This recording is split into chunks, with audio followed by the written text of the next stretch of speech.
ٹھنڈی ٹھنڈی بارش میں بھیگتے ہوئے جب ماہرہ کو ٹھنڈ لگنی شروع ہوئی اور وہ ٹھنڈ سے تھر تھر کانپنے لگی تو میں نے آگے بڑھ کر اسے اپنا کوٹ پہنایا اور اپنی بازوؤں میں سمیٹ لیا۔ وہ میری باہوں میں سمٹ کر پرسکون ہوئی تو میں نے اس کے کان میں آہستہ سے وہ بات کہی جسے سن کر وہ پوری طرح شرم سے لال پڑ گئی، اور پھر مجھے دیکھ کے مسکراتے ہوئے وہ اندر کی طرف بھاگی تھی، اور میں اس کے دل کی حالت جان کر مسکراتے ہوئے اس کے پیچھے پیچھے اندر داخل ہو گیا تھا۔ میں جانتا تھا کہ وہ سیدھی کہاں گئی ہوگی، یہ بھی جانتا تھا کہ اس کی مسکراہٹ میں اس کی رضامندی چھپی ہوئی ہے، وہ بھی اس بات کے لیے راضی ہے۔ اسی لیے میرے قدم بھی خود بخود اس جانب اٹھنے لگے، کیونکہ آج کی رات مجھے اس کے ساتھ۔ میرا نام عاقف ہے، پیشے سے میں ایک ڈاکٹر ہوں۔ یہ جون کی کوئی 25 تاریخ تھی، رات کے کوئی 2 بج رہے تھے۔ میں گہری نیند سے اٹھا تھا کیونکہ میرا فون مستقل بجے جا رہا تھا۔ بہت مشکل سے ہاتھ بڑھا کر میں نے اپنا فون اٹھایا تو دوسری طرف میرے ہاسپٹل کی ریسیپشنسٹ بہت تیزی میں بات کر رہی تھی۔ وہ مجھے کسی پیشنٹ کے بارے میں بتا کر فوراً ہاسپٹل پہنچنے کا کہہ رہی تھی۔ ایک دم سے میں نے آنکھ کھولی اور اٹھ کر بیٹھ گیا۔ ہم ڈاکٹر ایسے ہی ہوتے ہیں، جب کسی بھی حادثے کے بارے میں یا کسی مریض کی سیریس کنڈیشن کے بارے میں سنتے ہیں تو اپنا آرام، نیند، سکون سب کچھ بھلا کر سب سے پہلے اپنے فرض کو یاد کرتے ہیں۔ میں نے بھی یہی کیا۔ بہت تیزی سے میرے دماغ نے کام کرنا شروع کیا۔ میں اٹھ کر فریش ہوا اور سیدھا ہاسپٹل کے لیے نکل گیا۔ ہاسپٹل پہنچ کر مجھے پتا چلا کہ کوئی لڑکی سڑک پر بے ہوش پڑی ملی ہے۔ اسے بہت گہرے زخم آئے ہیں، خاص کر کے اس کے سر پر بہت زیادہ چوٹیں تھیں، اور مجھے اسی لیے بلایا گیا تھا کیونکہ میں دماغ کا ڈاکٹر تھا اور یہ معاملہ مجھے ہینڈل کرنا تھا۔ میں فوراً اس پیشنٹ کے پاس پہنچا، اسے چیک کر کے اس کے سارے زخموں کو اچھی طرح سے اسٹیچز لگا کے بند کیا۔ اس کے سر کے درمیانی حصے میں کوئی نکیلی چیز گھسی تھی جس کی وجہ سے کافی خون بہہ گیا تھا۔ وہ تو خدا کا شکر تھا کہ بڑا نقصان نہیں ہوا تھا۔ سب کچھ کرنے کے بعد میں پیشنٹ کو غور سے دیکھنے لگا۔ وہ پیشنٹ میرے سامنے ہوش و حواس سے بیگانہ تھی اور میں اس کی خوبصورتی دیکھ کے حیران رہ گیا تھا۔ اس کے زخموں پر میں بینڈیج کر چکا تھا۔ اس کے سر پہ کافی گہری چوٹ لگی تھی، اسی لیے مجھے اس کے ہوش میں آنے کا انتظار تھا۔ جب تک وہ ہوش میں نہ آتی میں واپس اپنے گھر پر نہیں جا سکتا تھا۔ ایسے کیسز میں پیشنٹ کے کوما میں جانے کے بہت زیادہ چانسز ہوتے ہیں، اسی لیے میں خود اس کے پاس موجود تھا اور اس کے وجود سے جڑی مشینوں پہ نظر رکھے ہوئے تھا، لیکن خود بخود میری نظر بار بار بھٹکتے ہوئے اس حسینہ پہ جا رہی تھی، اور پھر ایک لمحہ ایسا آیا کہ میں خود پر سے ہی اختیار کھو بیٹھا۔ صبح کے تقریباً 5 بج چکے تھے۔ اس پیشنٹ کے ساتھ میں کمرے میں تنہا تھا۔ نرسز کو میں نے باہر بھیج دیا تھا اور بس اسی تنہائی میں میں نے خود پر سے اختیار کھو دیا۔ دھیرے سے اس کے بالوں کو پیچھے کرتے ہوئے اس کے ماتھے کو چوم لیا۔ یہ حرکت ایسی تھی کہ میں خود حیران رہ گیا۔ میں نے آج تک کبھی ایسا کچھ نہیں کیا تھا، لیکن نہ جانے اس لڑکی میں ایسی کون سی کشش تھی کہ میرے لیے اپنے آپ پر ہی قابو رکھنا مشکل ہو چکا تھا۔ میں جھٹکا کھا کے پیچھے ہٹا، اپنے آپ کو دیکھنے لگا، حیران ہونے لگا، کیونکہ یہ حرکت انتہائی غیر اخلاقی تھی اور میری تربیت اس طرح کی نہیں تھی کہ میں کسی کی بے ہوشی یا بے بسی کا فائدہ اٹھاتا۔ اس پر سے نظر ہٹاتے میں بس مشینوں کو مانیٹر کرنے لگا۔ میری پوری کوشش تھی کہ میری نظر دوبارہ اس کے حسین چہرے پر نہ پڑے۔ اس کی دھڑکنیں تھوڑی تیز تھی اور پھر کچھ ہی دیر بعد اس کے وجود میں ہلچل شروع ہوئی تو میں فوراً اسے آواز دینے لگا۔ مجھے تو اس کا نام بھی معلوم نہیں تھا، میں بس اسے آپ کر کے بول رہا تھا۔ کچھ دیر کی ہلچل کے بعد اس نے آنکھیں کھولی اور وہ بس یک ٹک میرا چہرہ دیکھنے لگی۔ اس کی خوبصورت بڑی بڑی نیلی آنکھیں کسی جھیل کا نظارہ پیش کر رہی تھی، اور مجھے لگ رہا تھا کہ میں ان آنکھوں کے سحر سے ساری زندگی نہیں نکل سکوں گا۔ میں نے نرمی سے اس سے پوچھا، آپ ٹھیک تو ہیں؟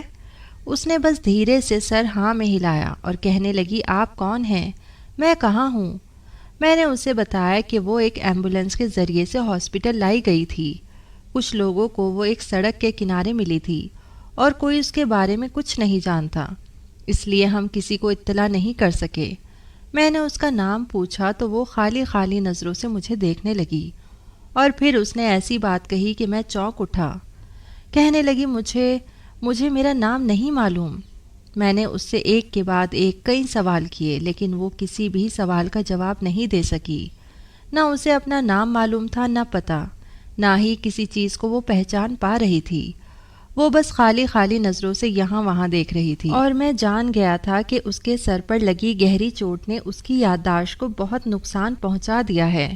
پولیس میں تو ہم رپورٹ پہلے ہی کروا چکے تھے، لیکن اس کے باوجود بھی اس کا کوئی اتا پتہ معلوم نہ ہو سکا، اور نہ کسی نے اس کی گمشدگی کی کوئی رپورٹ درج کروائی تھی۔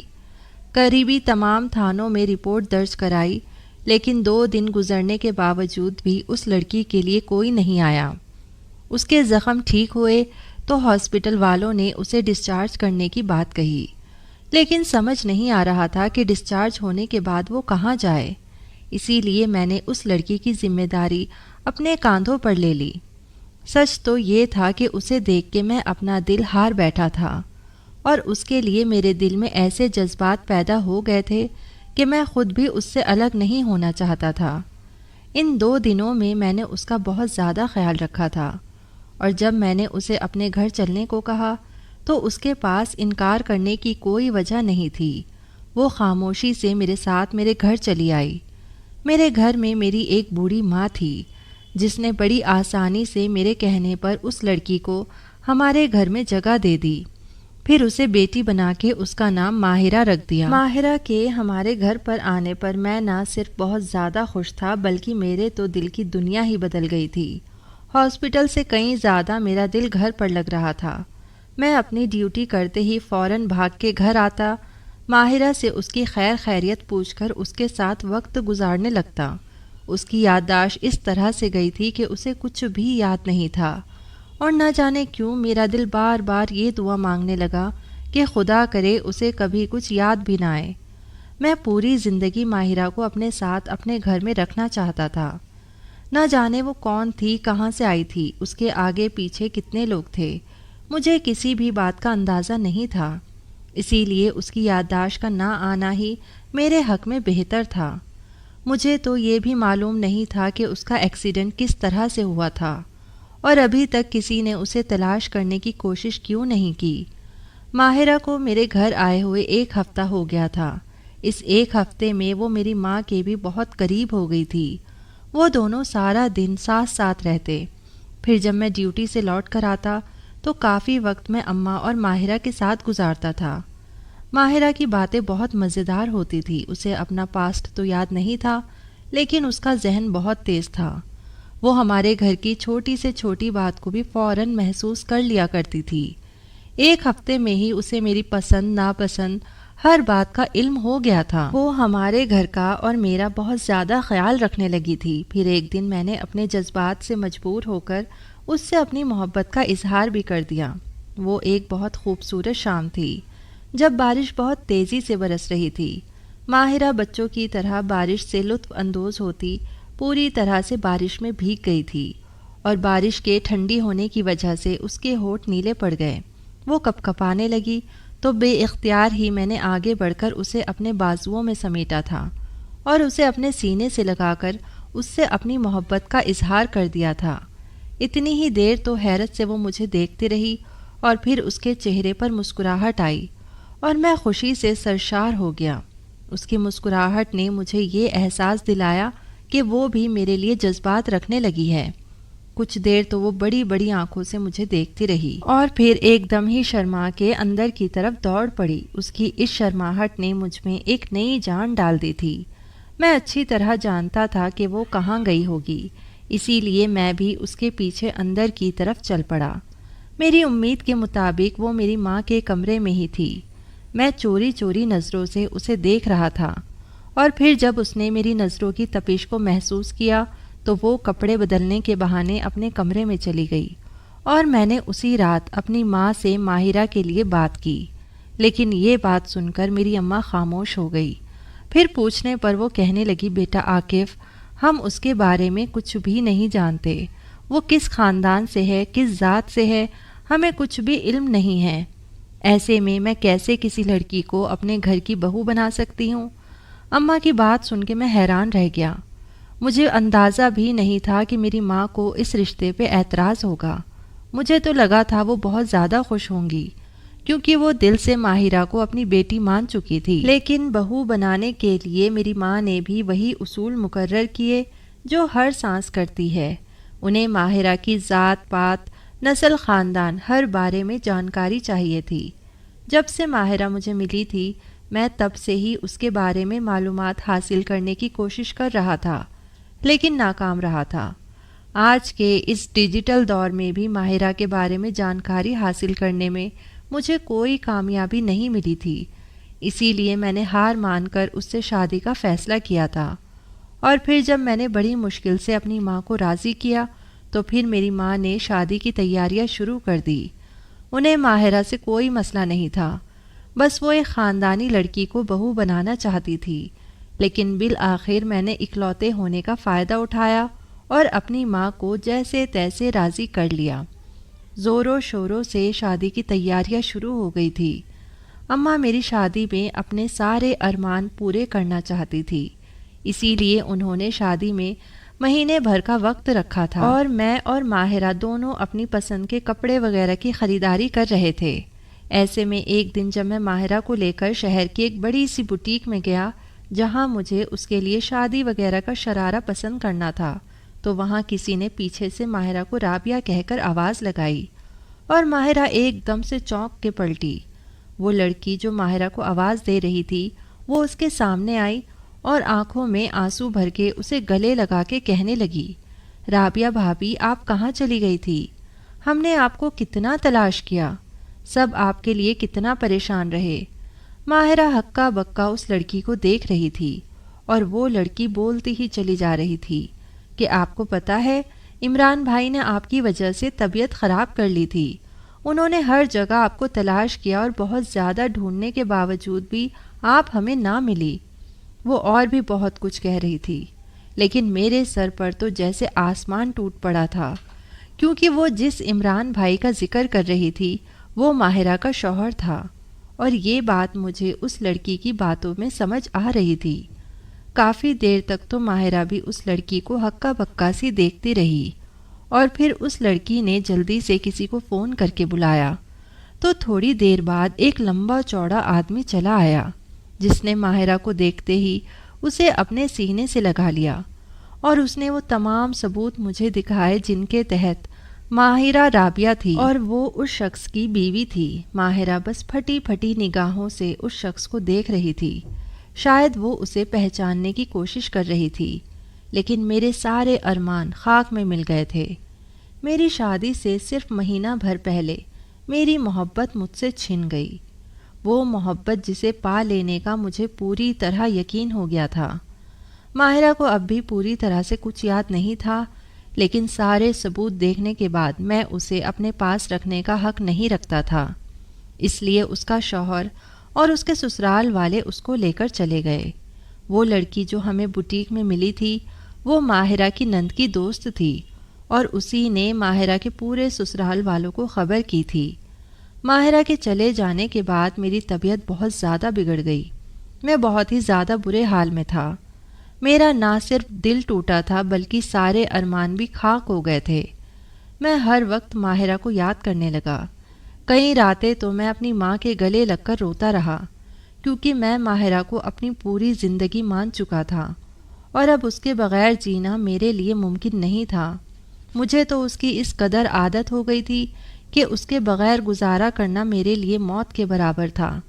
مجھے تو یہ سمجھ نہیں آ رہا تھا کہ ماہرہ کا شوہر جو اسی شہر میں رہتا تھا وہ ماہرہ کو ڈھونڈنے میں اتنا عرصہ ناکام کیسے رہا۔ اگر اس نے پولیس میں رپورٹ درج کرائی تھی تو ہمیں یہ بات کیوں پتہ نہ چل سکی؟ میں نے تو شروع سے ہی پولیس کا سہارا لیا تھا، لیکن ماہرہ کے حوالے سے کہیں کوئی رپورٹ درج نہیں تھی۔ میں عجیب کشمکش کا شکار تھا۔ 2-4 دن گزرے تو مجھے یاد آیا کہ ماہرہ کا کچھ گولڈ میرے پاس ہے۔ دراصل جس وقت اس کے ساتھ حادثہ ہوا تھا اس وقت وہ سونے کے زیورات پہنے ہوئے تھی اور وہ میرے پاس ہی گھر پر رہ گئے تھے، اس لیے میں اس کے گھر پہنچ گیا۔ گھر کیا، بہت عالیشان سا بنگلہ تھا۔ میں نے گیٹ پہ جا کر ماہرہ یعنی رابعہ کے بارے میں چوکیدار سے بات کی تو پہلے تو اس نے صاف انکار کر دیا، لیکن جب میں نے بار بار اصرار کیا تو اس نے اندر کسی سے رابطہ کیا۔ پھر مجھے ڈرائنگ روم میں بٹھا دیا گیا۔ تھوڑی دیر بعد ماہرہ کا شوہر میرے پاس آ کر سامنے بیٹھ گیا اور بہت سخت لہجے میں مجھ سے میرے آنے کی وجہ پوچھ رہا تھا۔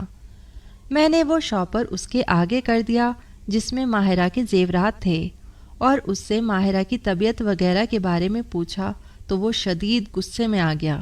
کہنے لگا تم بہت ہی گھٹیا آدمی ہو، پہلے اتنا عرصہ میری بیوی کو اپنے گھر میں چھپا کر رکھا اور پھر نہ جانے کیا کچھ کرتے رہے ہو اور اب یہاں تک چلے آئے ہو۔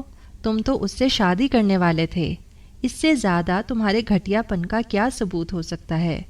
عمران کی بات سن کر میں شرمندہ ہوا، کہا کہ مجھے معلوم نہیں تھا کہ ماہرہ یعنی رابعہ شادی شدہ ہے، میں تو اسے سہارا دینا چاہتا تھا، اس سے زیادہ میرا اور کچھ مقصد نہیں تھا۔ میں تو یہ سوچ کر یہاں آیا تھا کہ ماہرہ کی خیر خیریت لے لوں گا۔